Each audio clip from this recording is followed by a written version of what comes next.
This lesson is on spontaneity. So the second law of thermodynamics says in any spontaneous process, there is an increase in the entropy of the universe. So we're going to look at different parts of this. So first we need to talk about what is a spontaneous process. So in thermodynamics, when we say something is spontaneous, that means it occurs without outside intervention.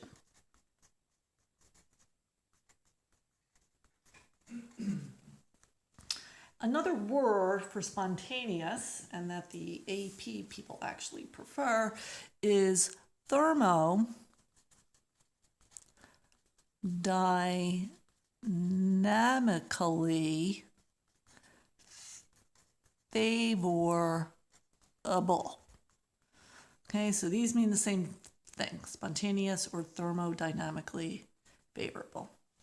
All right, so let's look at a few examples of processes that are spontaneous or that would be non-spontaneous.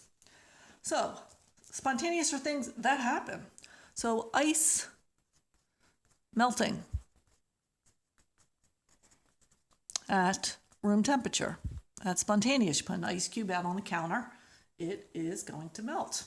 It happens. So, non-spontaneous would be water freezing at room temperature. And of course, we're talking about like normal pressure. Water is not going to freeze. That is non-spontaneous. Spontaneous would be a ball rolling down a hill that wasn't pushed down a hill. Oops. And non-spontaneous would be a ball that wasn't pushed going uphill. So ball rolling uphill when it wasn't pushed uphill. Spontaneous, iron rust. So iron rusting, that is a spontaneous process. And a non-spontaneous, that would be if you had some rust that turned back into metal. So the rust turning back into the iron. If you have a car that's rusting, you're never going to see that rust spontaneously go back to being the metal. If we look at chemical reaction, so if we have CH4 plus O2, we spark it and we get CO2 plus H2O. Once it's sparked, that reaction keeps going until we run out of one of our reactants. So you're not going to have the carbon dioxide and the water vapor in the air all of a sudden turn into methane and oxygen gas. Oops, that should be balanced. 2 and 2. A brick wall crumbling over time. It could be over hundreds of years.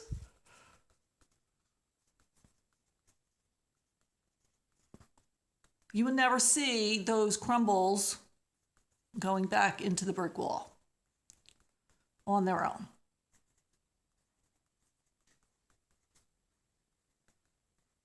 So if we started out with crumbles and we wanted to make a wall, we'd have to put some work and energy into doing that.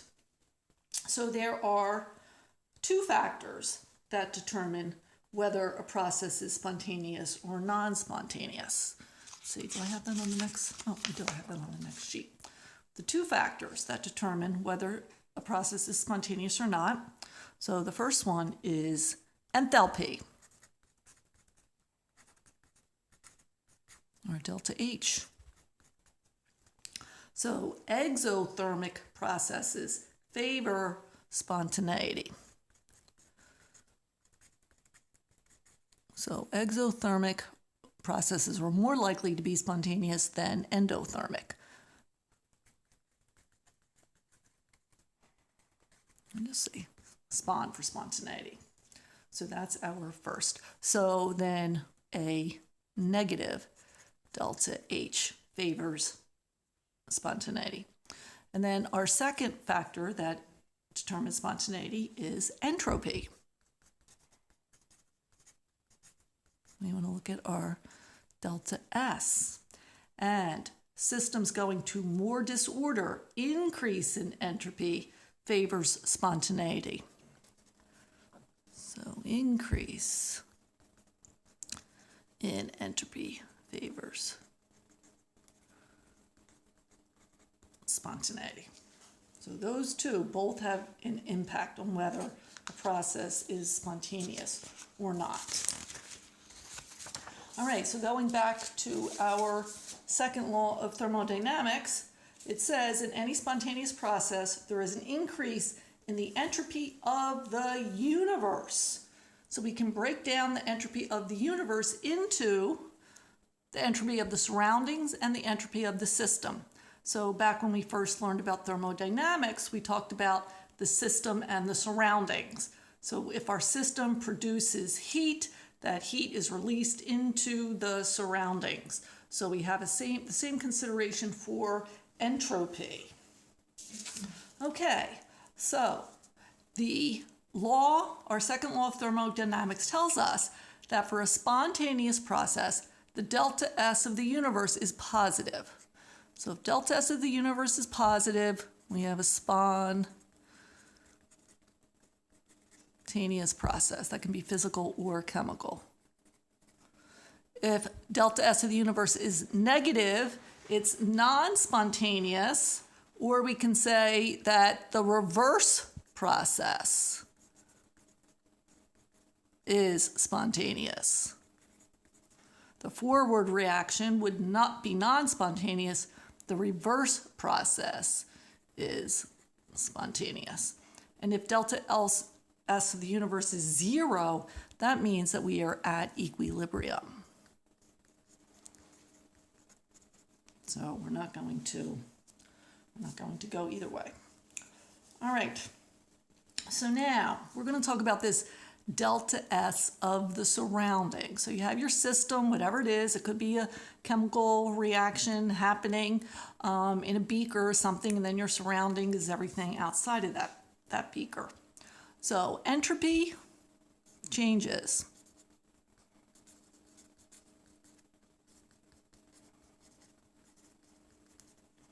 In the surroundings.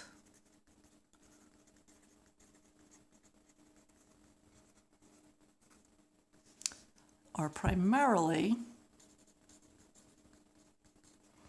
determined by heat flow, which is our delta H. So if our system releases heat, then that heat goes into the surroundings gets heated up, and that causes more disorder, so the entropy will increase in the surroundings for an exothermic reaction of the system, and vice versa for endothermic. So we can say that the delta S of the surroundings is proportional to the delta S of the system, but we have to put a negative sign in front of it, because if the system is exothermic, the surroundings will increase. So it's the opposite of delta S of the system. Our entropy change in the surroundings depends on the temperature.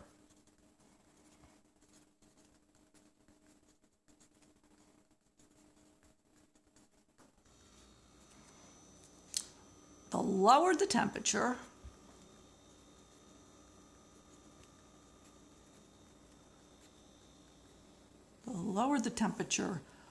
the more important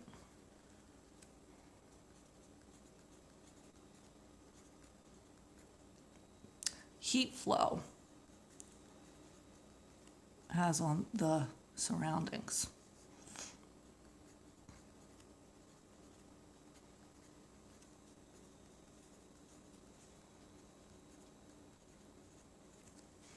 And the example used for this is, let's say that you have a billionaire and you give him $1,000. That's not going to have as much of an impact as if you give me $1,000. That $1,000 is going to make a lot more difference in my life than to someone who already has a lot of money. So it's the same thing with the effect on the entropy change, that the higher the temperature, the less that heat flow into the surroundings is going to impact that. So we can say that our delta S of the surroundings is proportional to 1 over the temperature. As the temperature increases, it reduces that delta S of the surroundings. So now we're going to plug that into our equation. First, so delta S of the surroundings is equal to the negative delta H of the system divided by the temperature. So we're going to plug that into our equation. So we have the delta S of the universe equals the delta S of the surroundings plus the delta S of the system. So we've just said that the delta S of the surroundings is equal to negative the delta H of the system, I'll just write SYS, over the temperature. And this is the delta S of the universe. All right, so now we're going to multiply through by negative T. So negative T delta S of the universe is equal to delta S of the system plus the delta H of the system plus the delta or minus delta S of the system times T, because we're multiplying through by a negative T. This quantity here we are going to give a symbol to. This is called delta G. This stands for Gibbs free energy. So delta G equals delta H minus T delta S. And the convention is that is when it is the system, we don't have to specify system, it's automatically understood. So this is our big important equation. Delta G, which is negative T delta S of the universe, is equal to delta H minus T delta S. This is like the PV equals nRT of thermodynamics. This is a super, super, super important equation. The Gibbs free energy, this is the maximum energy available to do work for the system. All right, so we have our second law of thermodynamics that tells us that the process is spontaneous if the delta S of the universe is positive. So if delta S of the universe is positive, then Gibbs free energy is negative for a spontaneous reaction.